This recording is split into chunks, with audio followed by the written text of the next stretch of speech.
I'm Cynthia Rowland, and this is episode 110 of EO Radio Show.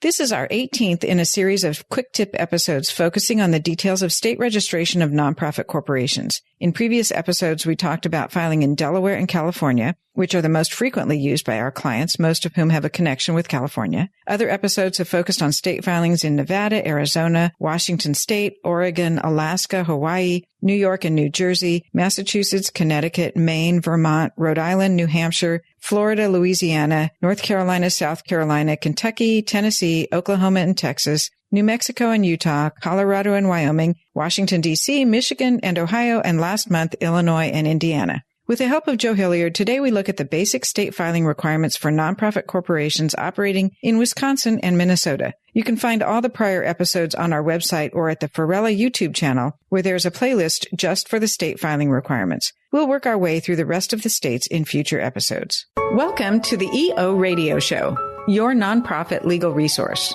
Brought to you by the Exempt Organizations Group at Farella, Braun & Martel. My name is Cynthia Rowland, and I'm a partner at Farella. I'm a business and tax lawyer with more than 30 years of experience advising clients on nonprofit and charity law. Through this podcast, our lawyers and guests will discuss a range of legal and business issues impacting the nonprofit world because we understand you work hard every day to make your community a better place to live and do business. Many of our programs focus on the basics, and at times we'll do a deep dive into narrow and complicated legal issues. Again, welcome to the EO Radio Show. We're glad you're here.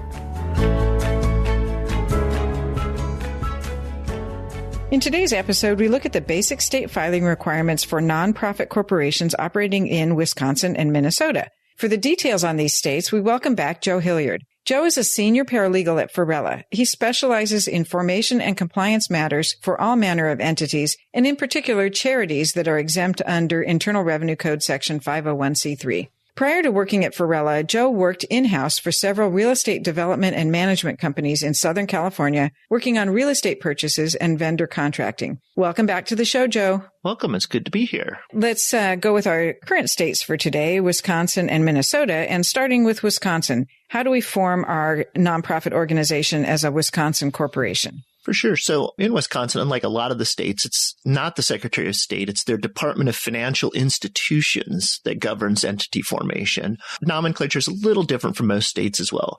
For domestic nonprofit corporations, they have a 2-page form number 102, which is Articles of Incorporation for a non-stock corporation. While this can be filled out online and submitted or populated and signed, we'll discuss some concerns with that. As always, though, it asks for your basics, your name, your registered agent. But let's go step by step on some of the unique items here in the form. Article 3 is the naming of the registered agent. Interestingly, it specifically notes that the entity itself cannot be its agent. We would usually advise an individual is at the nonprofit and not the nonprofit itself anyway, or using a professional service, which we talk about. So that's not different per se. We wouldn't necessarily have the company itself be that. It would be an individual there, but it's interesting that they've called that out. Okay. Yeah, that is different. Article 7 asks whether or not you will have members, which we see on a lot of these forms. Article 8 is to mark whether the corporation is authorized to make distributions under 181.13024 of the Wisconsin statutes. This portion of the statute refers specifically to dissolutions of the corporation, and really you should have reviewed by local Wisconsin council to see whether this applies in your instance. It sets up how that dissolution is separate from what we do when we talk about the IRS dissolutions. This is very state specific. As always, state law matters. It's gonna catch you too. Article 9 notes name and address of the incorporator. Article 10 is optional. It allows you to attach further provisions on an additional page with labeling Article 10, Article 11, and so forth in a sequential order. For the instructions notes that are appended to the form, this includes identifying the names and addresses of individuals who serve as the directors, identifying the purpose or purposes for which the corporation was organized, and specifying again how assets will be distributed on dissolution, defining, limiting, and regulating other powers of the corporation and its directors.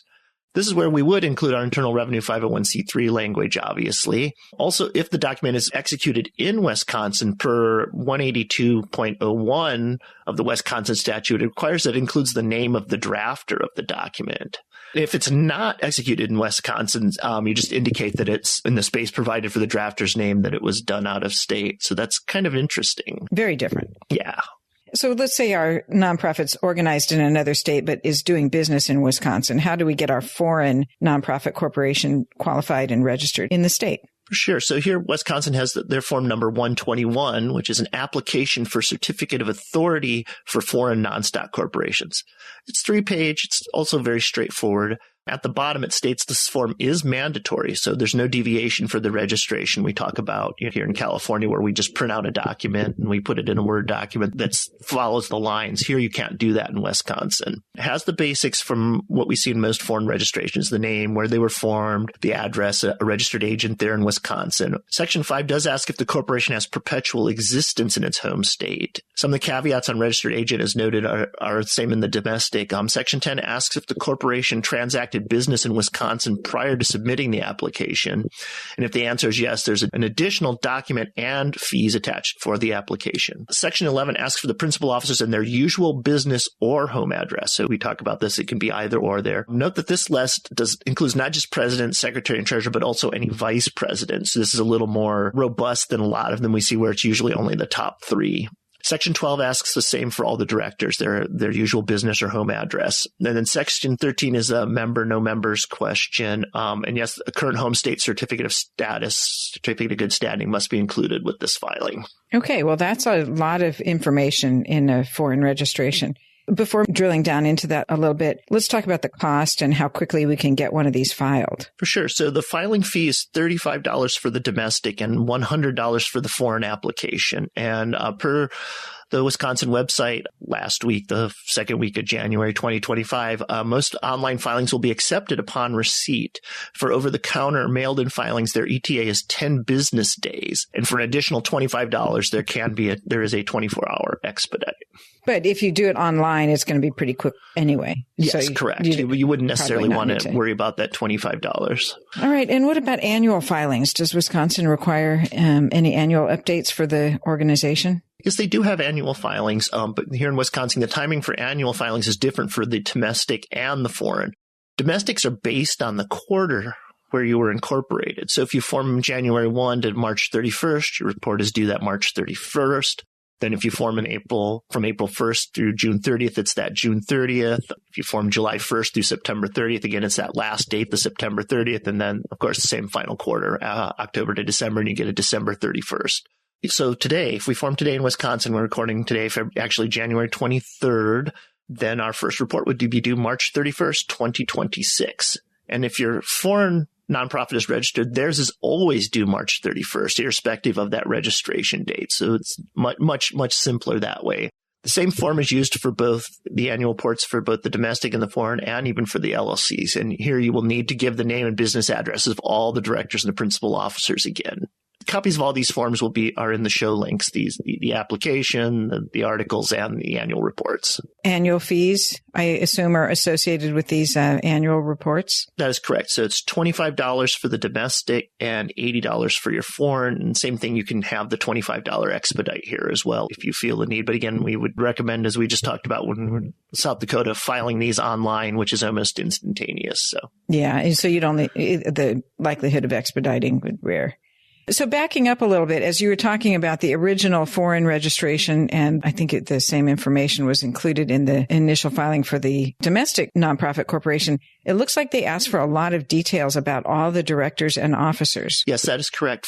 With the foreign nonprofit, all the officers, including, like we said, of the vice presidents, not just your top 3, must be named immediately in the registration. If you're domestic, you don't have to name them then, but by the time it gets to the annual report, yes, all of your officers and all of your directors need to be named, and they need to have a business address at a minimum attached to them. Well, that's interesting. That's a lot of detail. That's just the requirement in the state of Wisconsin to make all that public information, and hopefully you have business addresses so you don't need to use home addresses, which always concerns me. So let's talk a little bit about other state agencies. Does the nonprofit need to register with anyone else besides the Department of I guess it's DFI, Department of Financial Institutions? Who else do we register with in Wisconsin? So yes, so in Wisconsin, if you're organized there or you're a foreign nonprofit that solicits, holds assets, or does business there in Wisconsin, you are required to file an additional registration with with that same Department of Financial Institutions, but with their Charitable and Professional Organizations Division. Here we can note, too, as always, when we check in, the form website highlights that as of March 2024, they have different financial reporting for nonprofits depending on whether your financial year ended on or after March 23rd, 2024. So they have a multiplicity of forms on there right now. Registration is, as we don't talk as much about the charitable registrations, but it's going to ask for, your IRS determination letter. It's going to ask for some manner of your financials, how you've done that. Again, not too different from what you have in your IRS 1023. A lot of that can be copied over into here. And then also for tax exemptions, you can go through the Wisconsin Department of Revenue. Nonprofits can specifically apply for a certificate of exempt status, the CES, and a link to the FAQ for the CES and all the other Wisconsin websites can be found in the show notes. I'm also going to link to a guide from Marquette University there in Wisconsin, which has a great step-by-step forming and keeping your Wisconsin nonprofit up to date. Oh, that's a great resource. Thanks for tracking that down. That'll be a good one to see in the show notes. So that covers Wisconsin. Let's move on to sister state, Minnesota. What do we do to file our nonprofit as a Minnesota corporation? And then we'll talk about the foreign entity that qualifies to do business there. For sure. So here we're back to a Secretary of State in Minnesota. That's our governing entity. The state here has a 3-page form that's just no number to it, just articles of incorporation, domestic nonprofit corporation. While we have the usual, the name, address, and registered agent, the instructions with the form specifically note, quote, a nonprofit corporation that wishes to apply for tax-exempt status 501c3 to the Internal Revenues should not use this form for its articles due to the fact that the IRS has additional language requirements. So okay, well, it's like, so we have a form, but don't use it. It's, again, this is sort of like California where where we put it into a Word document and we add stuff. The instructions list an exemplar from the Minnesota Council of Nonprofits as well. And it took me a minute. The link on the Minnesota Secretary of State website is a broken link, but I did trace down the link separately with the Minnesota Council of Nonprofits. So it's attached in our show notes as well as the forms FAQ. So you can they have very good information on them. Final note, the incorporator needs to be named with their address when you file this as well. So for instance, we often use you in Delaware, so it would have to have your name and our address as the incorporator there on this one if we did it there. And then for a foreign nonprofit, it's the foreign corporation or cooperative certificate of authority to transact business is what's filed. This is one of those generic to all corporations, nonprofit, and professional forms. It's also 3 pages, our basics, name, address, registered agent, home state. Section 5 is the checkbox for a nonprofit, and it needs to be signed by an officer or an authorized agent. Note, both forms have an optional Minnesota business snapshot fill in at the end of these forms that asks about whether you have Minnesotan employees, a female, minority, or veteran-owned entity, what your NAICS codes are, and even your gross revenue. But it is all optional and voluntary. They like to, but you'll see that even as we go down, it's even on the annual report. They ask you this every year. So Minnesota likes to know what you're doing. That's interesting. When I first heard you, I thought it was Snapchat, and I was like, wow, that's new. If you have to use Snapchat in Minnesota. No. Okay, but they do have a snapshot. Yes. So, I mean, it's worthwhile that states try to keep track of some of these details. That can be really helpful for, keeping track of what's going on in the state at a kind of global and informational level. So how about timing for filings? Can we get a Minnesota entity created quickly? Yeah, so per their website, online filings are automatically deemed expedited and returned electronically within 3 to 5 business days. Counterfilings are processed expedited while the customer waits. So if you want to actually spend some time in Minnesota and go to the Secretary of State, you'll get your documents even faster than if you did it online.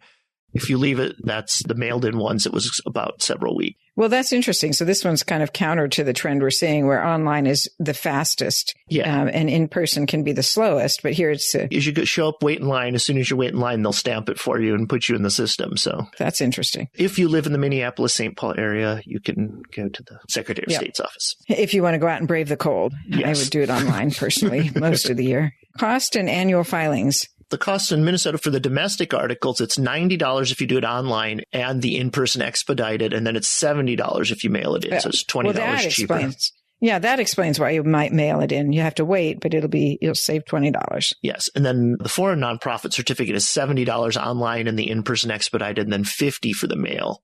For an annual filing, irrespective of when you were formed and irrespective of whether you're domestic or foreign, it's due December 31st, the end of the year. So, well, that's fun. Yeah, that's a great thing to think about in December. Yeah. Well, at least it's an easy date to remember. And the fees there for a domestic one is actually $0. There's no fee for that. But if it's foreign, it's $135 for the expedited service or the online, and $115 if you submit it by mail. So I think the only comparable we've seen where it was this expensive was probably Florida, where there's a higher markup for being an out of state. There's always a little bit more, but this is one where it's a lot. Quite a lot. Yeah. It's literally 135% more. Yeah, that's a lot. Privacy, how much detail do we have to make public for our Minnesota corporation with their Secretary of State? So Minnesota is actually very opaque. President and his business address need to be named as in the annual reports, and should be then your signatory. But there's no obligation to name anyone else, none of your directors, none of your other officers. Interesting. Okay. Any other state agencies governing our nonprofits in Minnesota? Yeah. So in Minnesota, again, if you're organized there or you're the foreign soliciting or you hold assets or do business, you're required to file an additional registration with their Attorney General's office, the Charities Division, and then file an annual report thereafter. And the same thing, their Department of Revenue governs all tax exemptions. They have an application for exempt status, again, much like what we saw in Wisconsin. It's a fairly overbroad, covers your sales and use tax both. And as always, links to all these and the relevant documents and departments are in the show notes. Well, great. Thank you so much, Joe. With that, we can wrap up this episode. As Joe mentioned, be sure to check out the show notes for links to resources in Wisconsin and Minnesota and links to the earlier episodes for the states that we have already covered. And be sure to check into updated laws, as we mentioned at the outset, before filing or starting your process, whatever states you need to be registered in.